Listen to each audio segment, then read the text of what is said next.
So let's solve the trigonometric equations by LCM and squares identity. So prove the identity and state the domain of theta in each case. This is a big equation.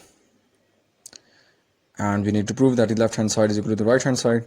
Again, we take the side that has the maximum amount of terms and basically just minimize it into the one with the less amount of terms. So now we'll take the left hand side because it has more number of terms, and we'll need to prove that it is equal to the right hand side.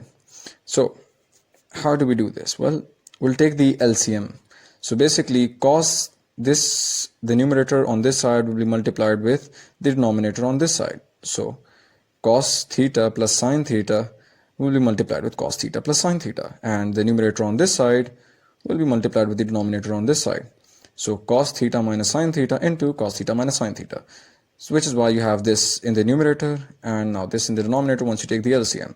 So cos theta plus sine theta whole square plus cos theta minus sine theta whole square over cos theta minus sine theta into cos theta plus sine theta. Again, I don't really tell you how to take the LCM, it's just basic maths.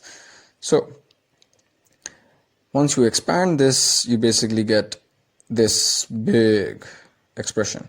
The denominator just becomes cos square theta minus sine square theta by using the algebraic identity that a square minus b squared is equal to a plus b minus a plus b into a minus b.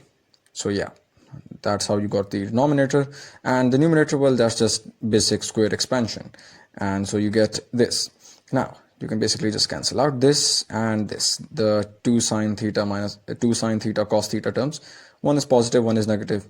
You'll just cancel them out, and now you basically get this. How did you get this? Well, 2 cos square theta plus 2 sine square theta. Well, this sine square theta term and this sine square theta term will be added up, and this cos square theta term and this cos square theta term will be added up to give you 2 cos square theta plus 2 sine square theta. And in the denominator, you can replace this cos square theta with 1 minus sine square theta by using the algebraic identity that cos square theta is equal to 1 minus sine square theta. So yeah, this term, this cos square theta becomes 1 minus sine square theta. And now you basically get this again, and you can take the 2 common in the numerator to get 2 into cos square theta plus sine square theta, and this minus sine square theta minus sine square theta becomes minus 2 sine square theta. Now cos square theta plus sine square theta is equal to 1.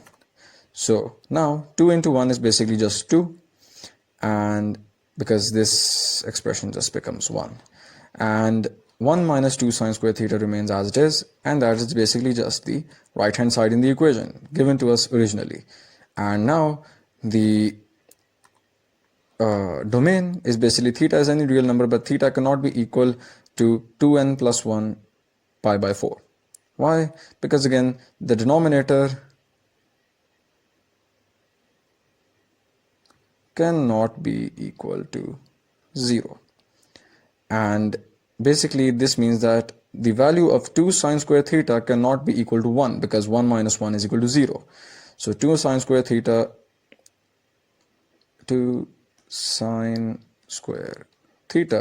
cannot be equal to 1.